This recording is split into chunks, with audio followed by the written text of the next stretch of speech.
accepted, the conference adopted that we should have a state police.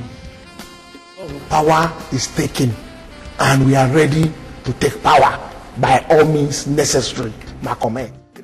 That they are still Nigeria shows it's not a failed state.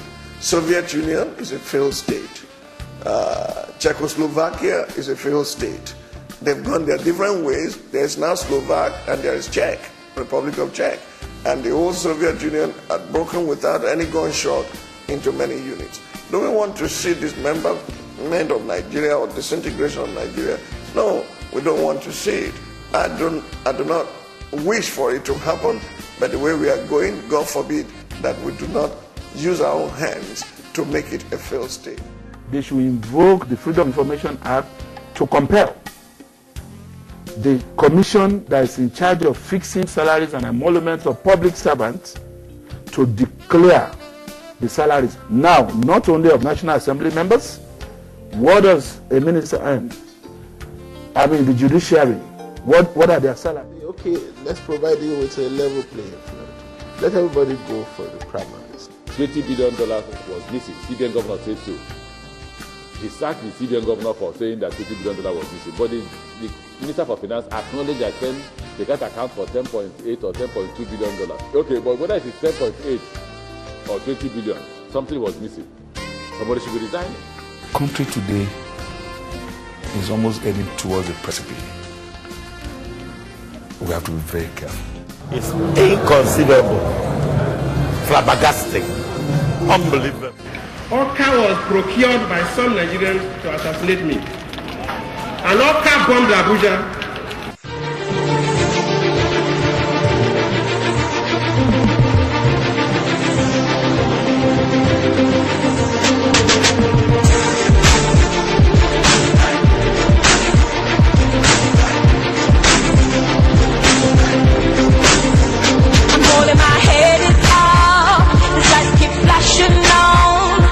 It's my spot today, been taking my shine away. But now me standing tall, the falling has no dawn. 'Cause we're here, and the seas breaking from the north. Oh, breaking from the north.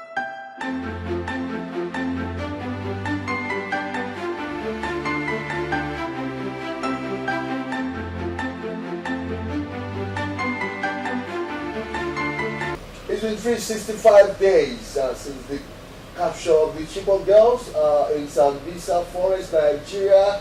And of course, people have been agitating for the incumbent president, Goodluck Jonathan, to please do something about getting our girls back alive. Today, it's 1 year, and of course, we're in Nigeria with one man who has done so well to get the girls back. It is Pastor Ladi Thompson. We're going to be talking about Chibok girls and lots more about Nigerian politics. Don't go away, we'll be right back.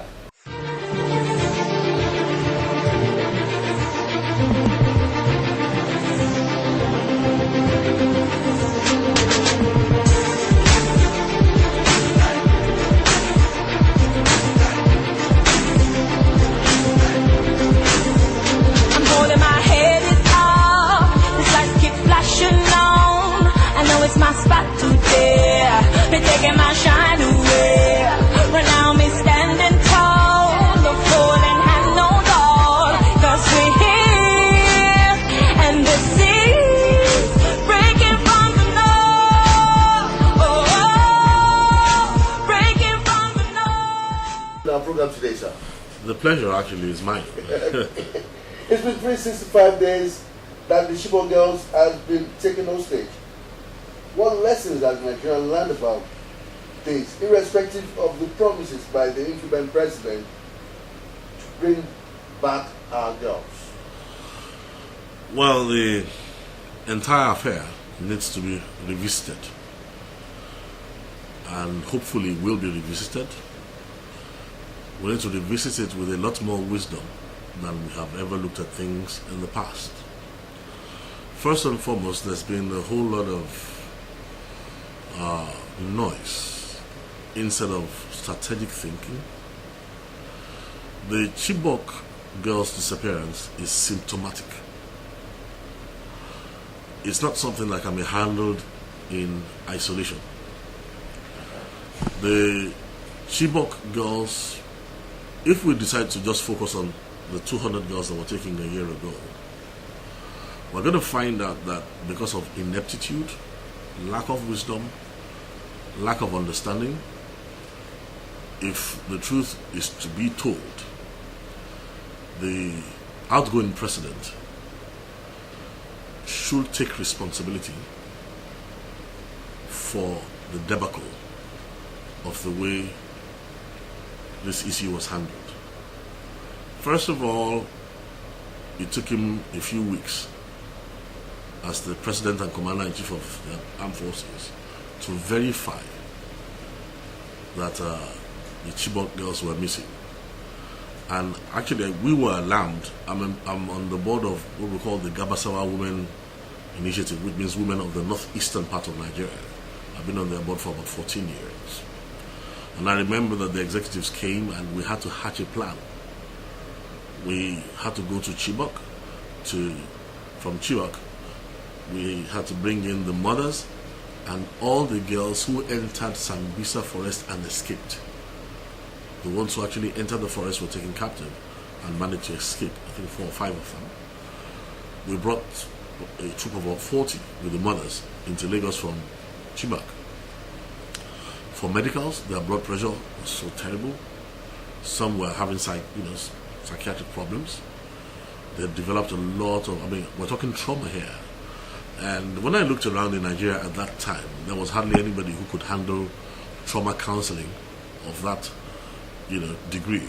So we had to call some of our partners, Unlikely Heroes. Erica Grieve, it's an American outfit. We called on her. I think she was in Australia somewhere at that time, but she heeded our call to Nigeria. So she helped to sort of debrief, trauma counseling for the mothers and for the girls who were in the forest and escaped. Now, it was so interesting for me that at that time there was a lot of politicking going on, and it was difficult to separate the politicking from, the whole Bring Back Our Girls campaign. The people in Abuja would need to applaud them, the people who did the stakeout. But when I began to look at what was going on there as well, I found that it's a mixture of two, it seems to be a mixture of two groups. And it seems as if it was an instinctive maternal reaction which spawned the Bring Back Our Girls campaign. And as they went out, to do their things, looks as if there was some political jobbery sort of infiltrated their ranks. So we had a lot of flack for bringing the mothers in to treat them. I remember looking back at that time, we got a lot of abusive notes from some parts of that Bring Back Our Girls campaign, complaining that why would we bring the mothers to Lagos for medicals and things like that. And we just thought Nigeria needs to learn how to handle this problem.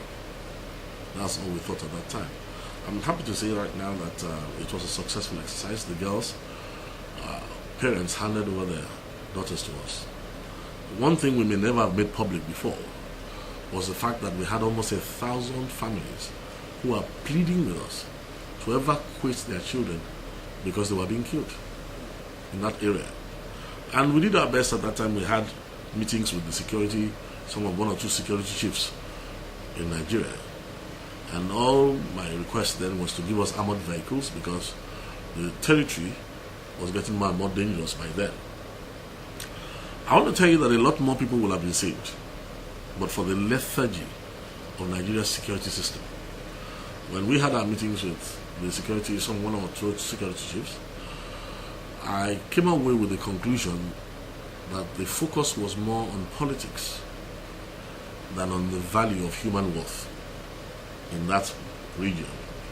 So we had to keep our peace, and I want to tell you that a few weeks after, the slaughter was terrible. So many Nigerians died that should not have died if the affair had been handled properly. Okay, so much so has been said. A lot of people still don't believe that those girls are in captivity. What's the reason for that? Now, this is where we need to be very careful as a nation, because for one, when a president initially comes out and voices an opinion that he doesn't really believe the girls are in captivity, it's because we're dealing with propaganda emanating from the camps of what we call the Boko Haram in Nigeria. Now, it's interesting that Goodluck's Jonathan's government was riddled with moles. Boko Haram sympathizers and sponsors were a good part of his team, and it was the work of those moles that led to the president and the official press machinery of the government broadcasting to the world that it was impossible for 200 plus girls to have been abducted. Well, what they didn't know is that in my work with the NGO, the Macedonian Initiative, girls being abducted is not news. And ordinarily in the earlier days, what happened was that the Christian Association of Nigeria and top Christian bodies would appeal to the Sultan, who would do his inquiries and sometimes help to liberate kidnapped girls. Sometimes by the time you catch up with the girls, they've been brainwashed. Some of them have been beaten into submission. In fact, there's a case in Kano, I remember, where the girl was finally summoned to the police station and her father was there.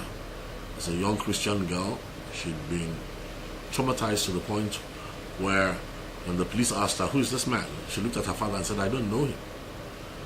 Well, the pictures, mother's cry and all that was so overwhelming that the policeman asked her to quit being silly.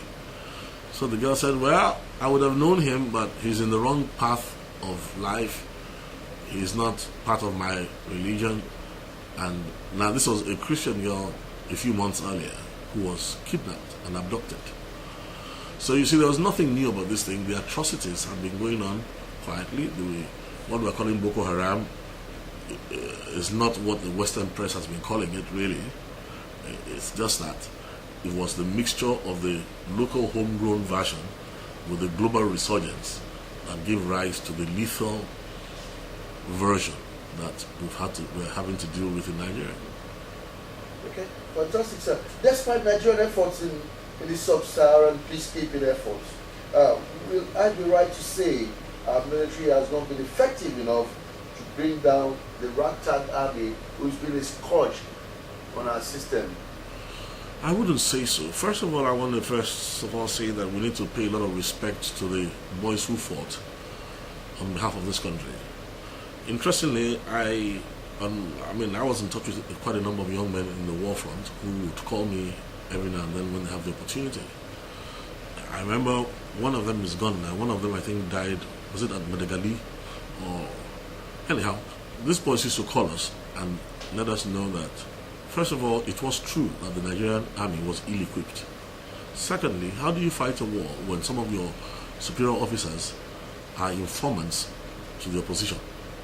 Thirdly, and again, this is why I bring it back to the table of the Commander-in-Chief of the Armed Forces. His initial response is lethargy and his complete lack of understanding of what the Boko Haram represents is what has led us into this terrible muddle. But more than that, I also think that Hillary Clinton also has a part to share in the blame and the blood of Nigerians that was needlessly shed. I'll tell you that if we looked at the ineptitude of the Nigerian president and agreed that he was out of his depth, so to speak, I remember that the Christian Association of Nigeria made attempts and we sent lobby groups to the United States of America. At that time, one of the major things that we wanted was the FTO designation for the Boko Haram. This was 2012, 2011, 2012. We hosted a congressional visit in Nigeria here. And I remember that when our delegations visited Washington, I was on most of those teams then. When we visited Washington and, had some talks with our allies there, we found out definitely that the United States government was being misinformed completely. As a matter of fact, for those who care to, you should go look for a letter that was signed by 24 professors urging Hillary Clinton, when she was the Secretary of State, not to designate Boko Haram as a foreign terrorist organization. And if you see the reasons given, you will see clearly that somebody paid those 24 professors. Their list is there, it's available, the letter is available. They paid them to repackage the Boko Haram as a freedom fighting group in America. So it was surprising that in America we discovered that the CIA had recognized the Boko Haram as a terrorist organization. We found out that the Justice Department, Homeland Security, and the FBI had recognized that they were dealing with a terrorist organization. But do you remember that that time under Hillary Clinton, the State Department under Hillary Clinton insisted, I remember Ambassador Johnny Carson at the hearing in 2012, we listened to the fiction that was concocted by Hillary Clinton's people at that time.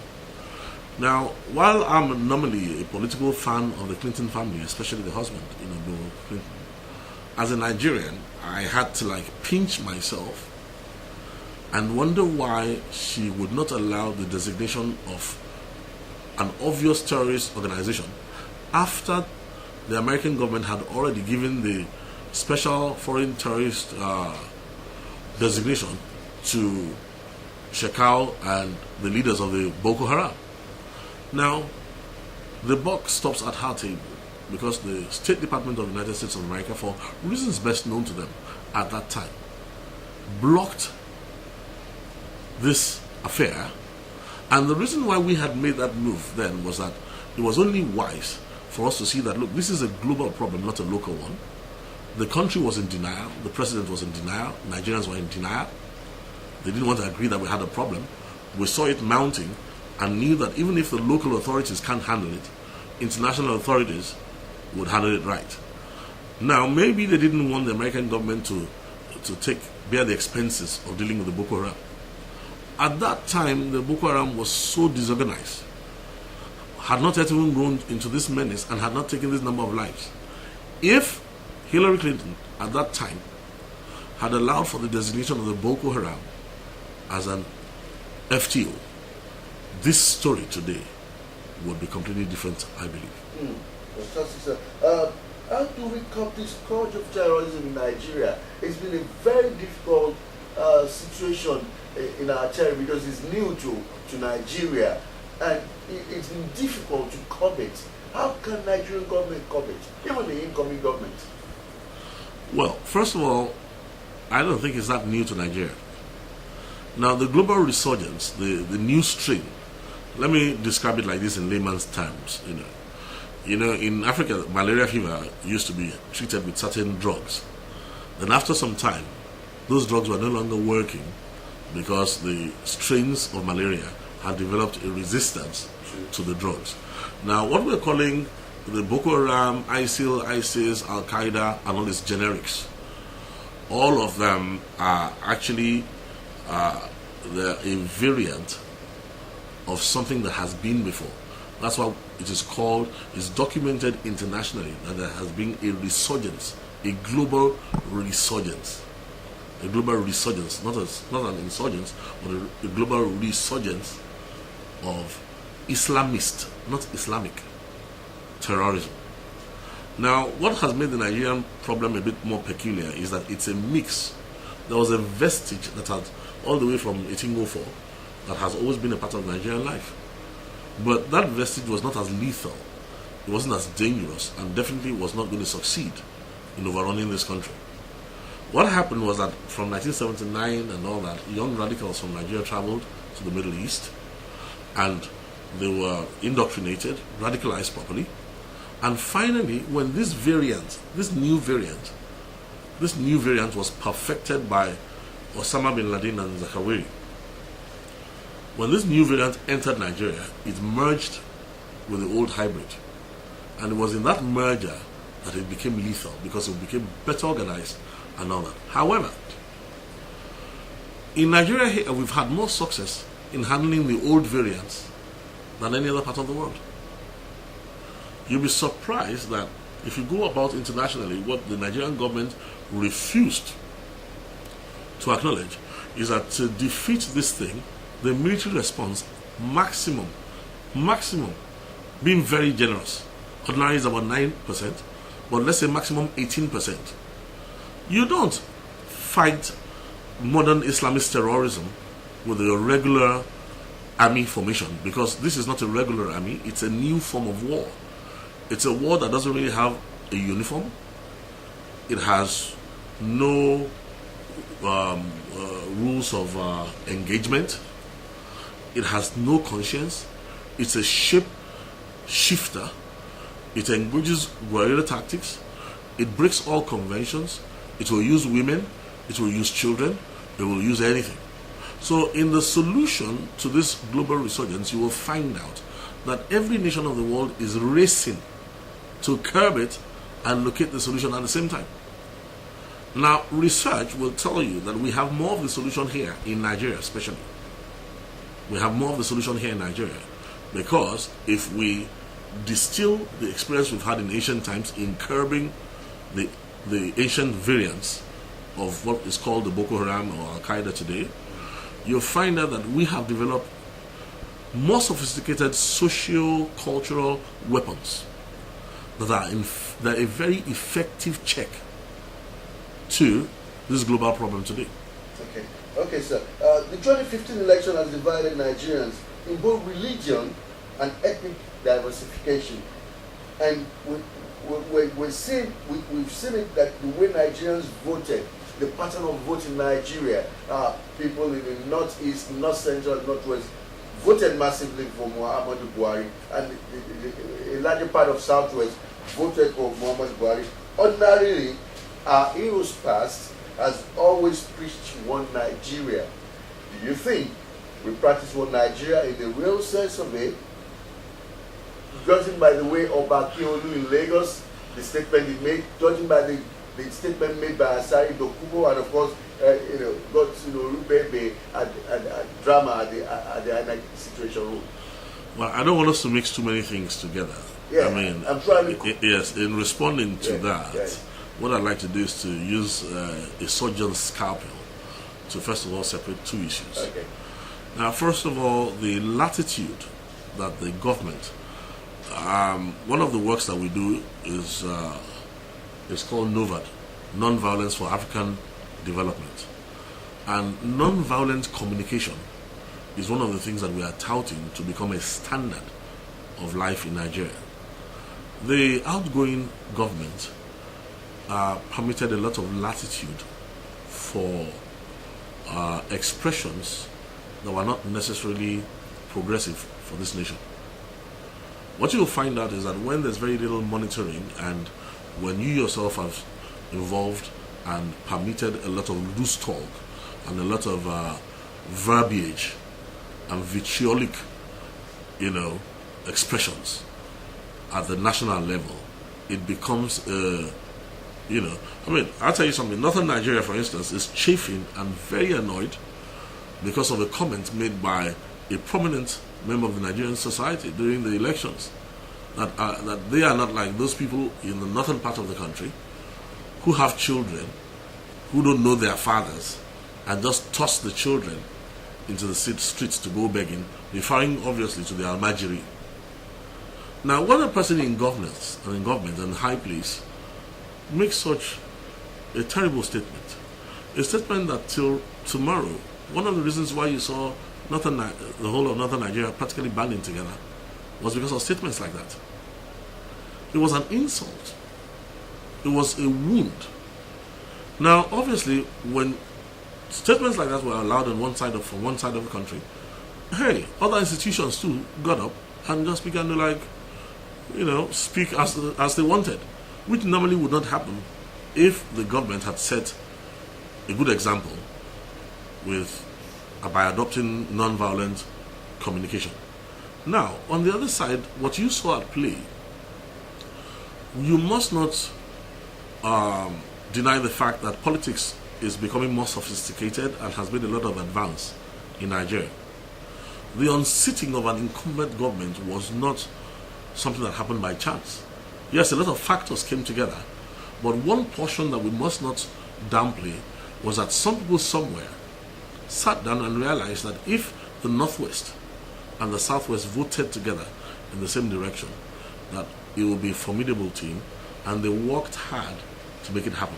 However, to counterbalance that, once the political strategists on one side of the divide saw that the obvious was going to happen if you allow these two people to meet, one of their strategists sold this, and this is one thing that few people credit the outgoing president for, but the brilliance of his strategy will finally go down in history.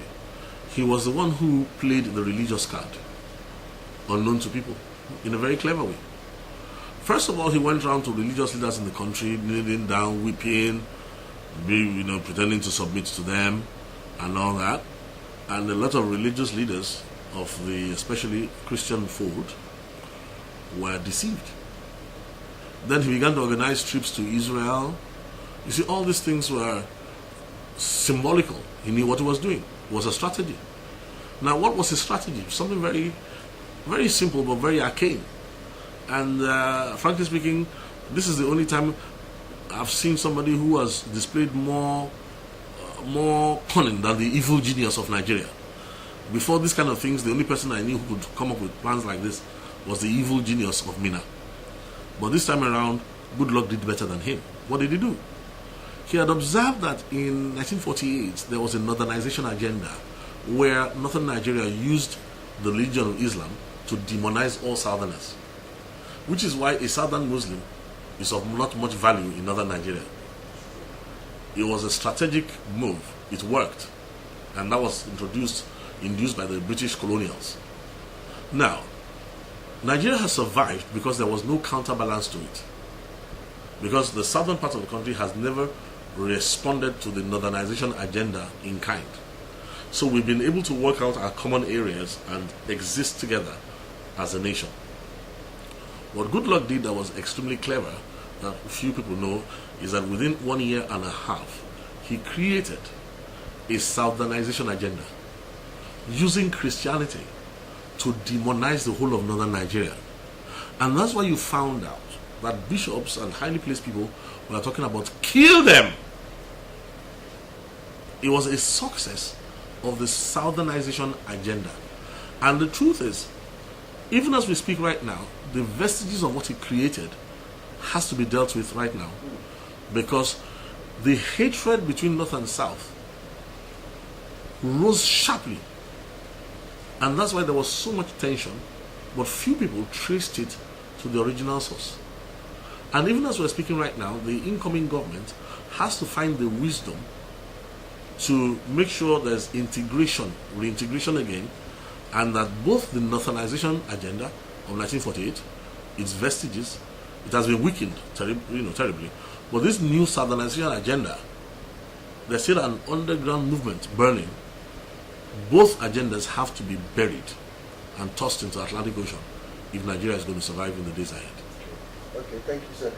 Now that we have a change at the center, what are your expectations of this incoming government? What are your expectations? Nigeria really needed a change. They got a change, but are they going to see the change?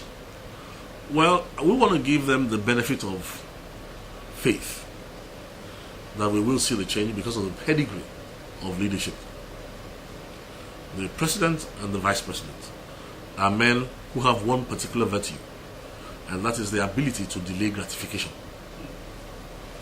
You see, one of the things that has destroyed Nigeria the most is this corruption, which of course we can capture in the get-rich-quick attitude. Now, both the new president and the new vice president are men whose lives speak of their ability to delay gratification.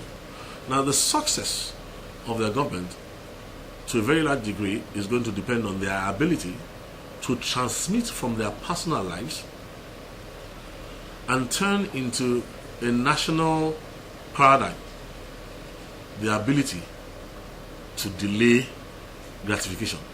However, there are some things they need to watch out for. And I believe I have an article that's coming out in the paper soon, what I call the president's first mistake even before his inauguration. Buhari's first mistake.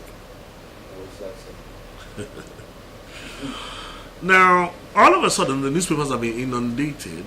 Let's put it like this. Nigeria can be divided into two parts. An old guard,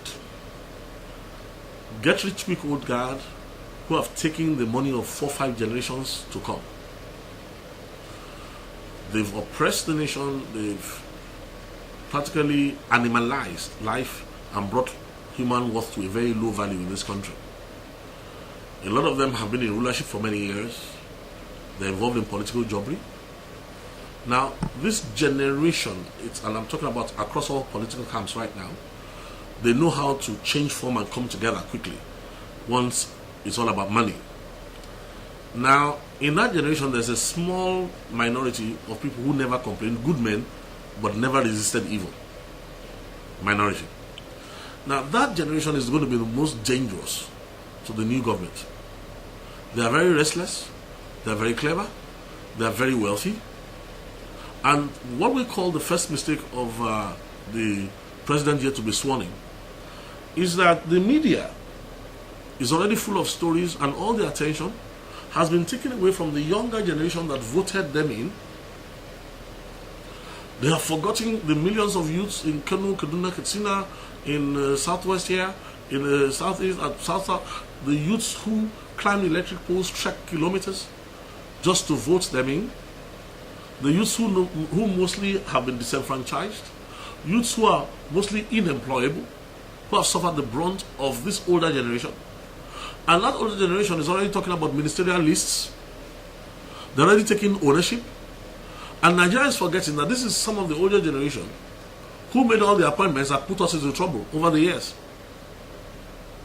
Now, the fact that the media is reporting that the president is paying attention to that older generation, to the neglect of those who died. INEC staff died. They left family behind. People were brought out of hospitals to go and vote. I saw a blind man who was led to the voting booth. Now, the real heroes to whom the president and the incoming, ultimately, no matter what noise all those people made, without the votes, without the card reader, and without the votes, GMB and his vice president, Professor Shimajo, would never have made it. And if they are resorting back to back to business as usual, and that the status quo, they are paying attention to political jobbers who, frankly speaking, have no idea of which way Nigeria should go. And that's what we're going to get started with. They're going to find out that the majority of people who voted them in are watching and waiting. Pastor Ladi Thompson, we want to say thank you for your time this morning, and we really appreciate you, sir. The pleasure again has been mine. Thank you very much, sir. Viewers, it's been a very interesting discussion with a man who knows it all in terms of security, governance, and of course, he is a true man of God, and of course, very vocal on political and governmental issues. I will be able to bump into him in the street of Lagos today at his church, and of course, he's been able to give us his time discussing about the Chibok girls and lots more. This is where we have to wrap up this segment. We'll see you on the other side.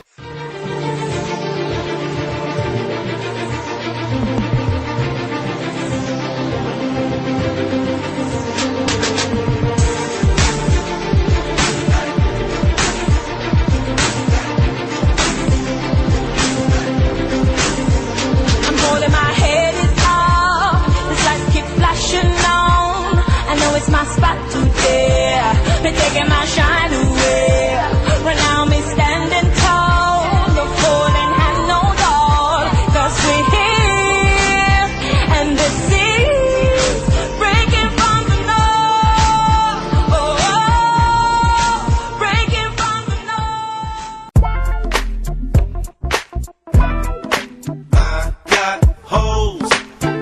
I've got holes in different area codes.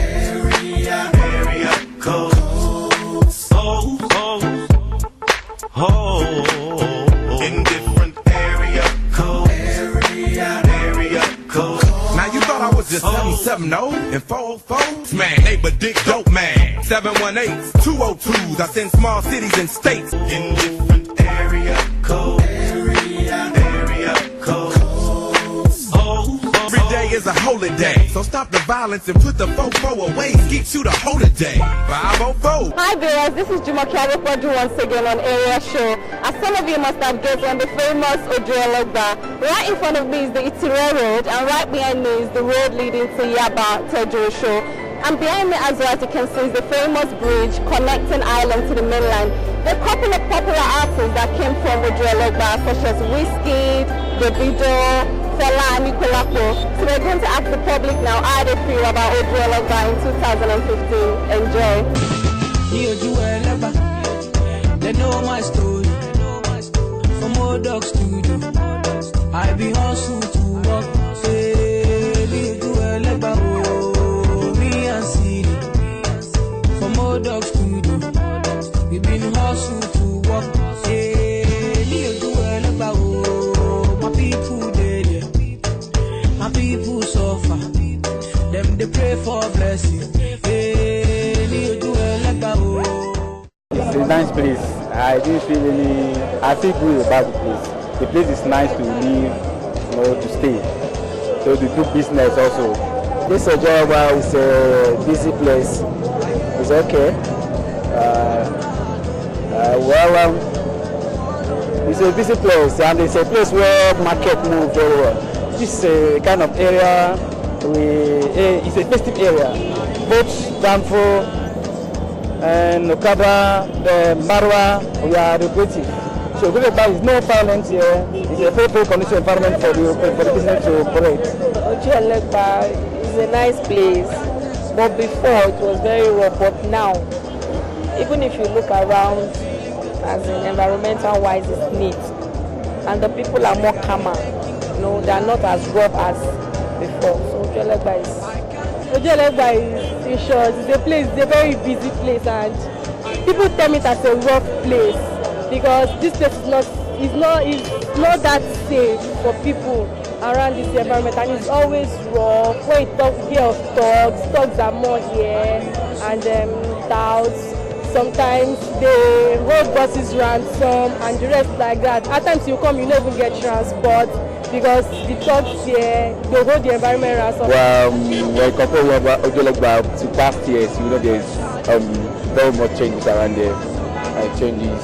Well, I could remember when I was small, when I was working at Tejo Show over there, I passed to this place and this was very rough then. That was like 8 years ago. But compared that time to this time, there's enough improvement. This thing got me thinking of life. Oh, I can't explain.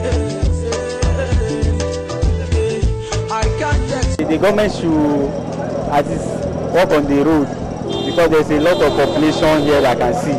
A lot of vehicles, as it expand, creates a garage where most of these buses can be parked because the place is so compacted with buses everywhere. So I can see that the government should try to do something about that. What government needs to do is to make sure that the traffic light is working to avoid accidents sometimes because the way Ojuelogba is a very rough place.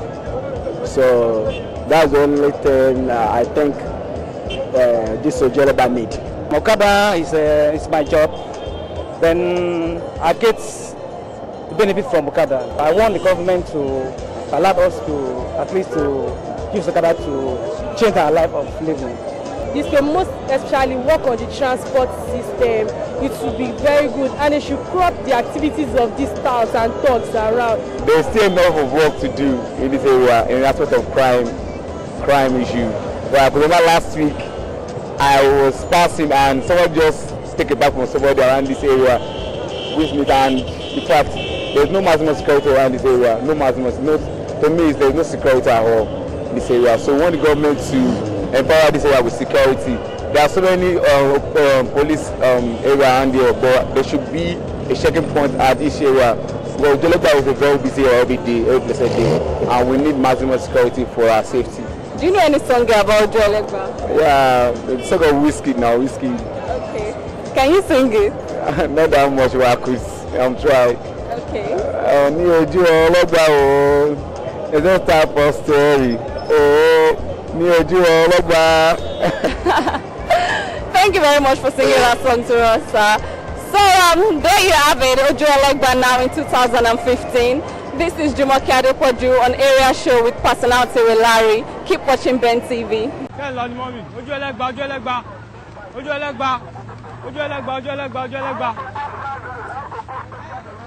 It's legendary beats.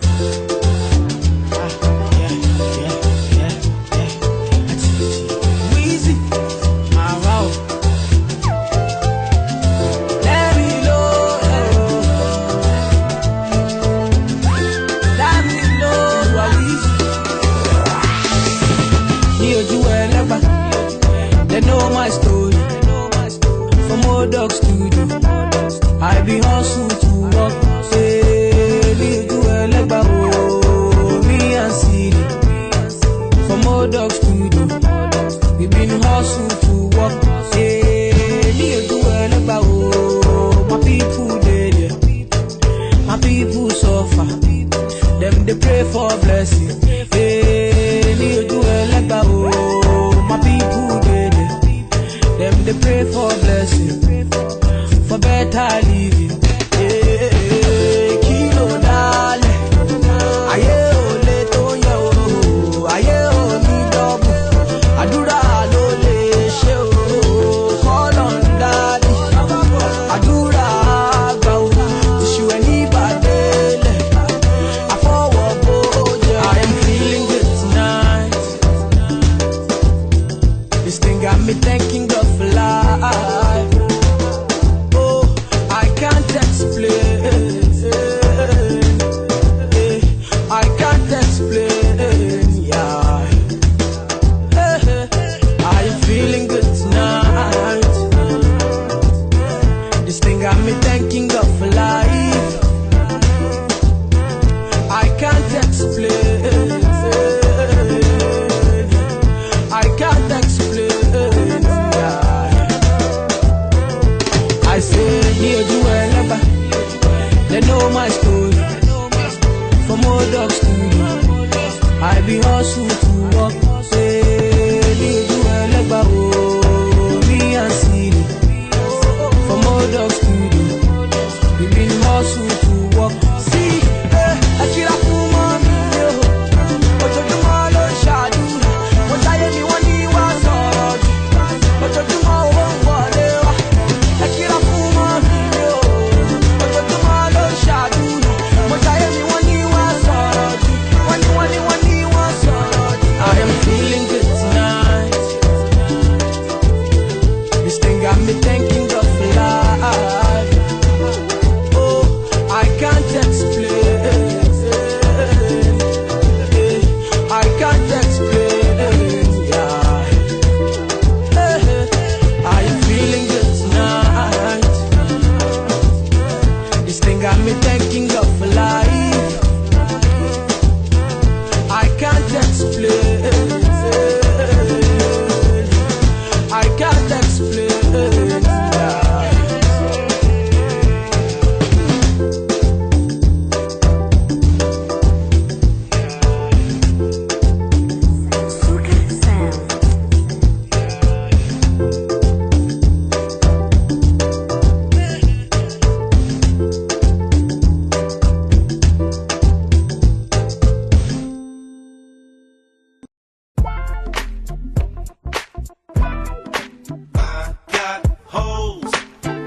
I've got holes in different area codes. Area codes.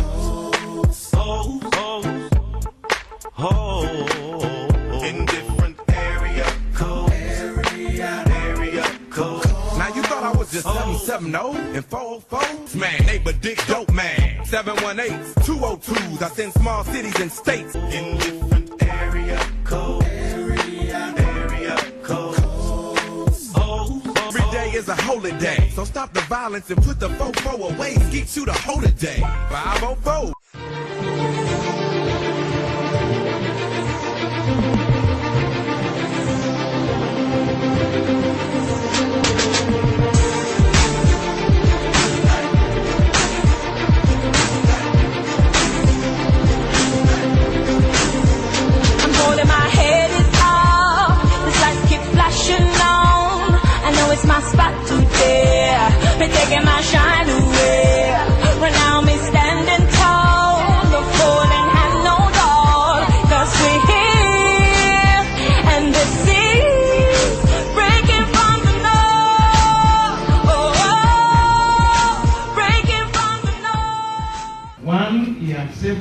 the conference adopted we should have a state police. Power is taken, and we are ready to take power by all means necessary. My comment. That they are still Nigeria shows it's not a failed state. Soviet Union is a failed state. Czechoslovakia is a failed state. They've gone their different ways. There's now Slovak and there is Czech, Republic of Czech. And the old Soviet Union had broken without any gunshot into many units. Do we want to see dismemberment of Nigeria or disintegration of Nigeria? No, we don't want to see it. I do not wish for it to happen, but the way we are going, God forbid that we do not use our own hands to make it a failed state. They should invoke the Freedom of Information Act to compel the commission that is in charge of fixing salaries and emoluments of public servants to declare the salaries now, not only of National Assembly members. What does a minister earn? I mean, the judiciary, what are their salaries? Okay, let's provide you with a level playing field. Let everybody go for the primaries. $20 billion was missing. CBN governor said so. He sacked the CBN governor for saying that $20 billion was missing. But the Minister for Finance acknowledged that they can't account for $10.8 or $10.2 billion. Okay, but whether it's 10.8 or 20 billion, something was missing. Somebody should be resigning. Country today is almost heading towards a precipice. We have to be very careful. It's inconceivable, flabbergasting, unbelievable. Orca was procured by some Nigerians to assassinate me. An Orca bombed Abuja.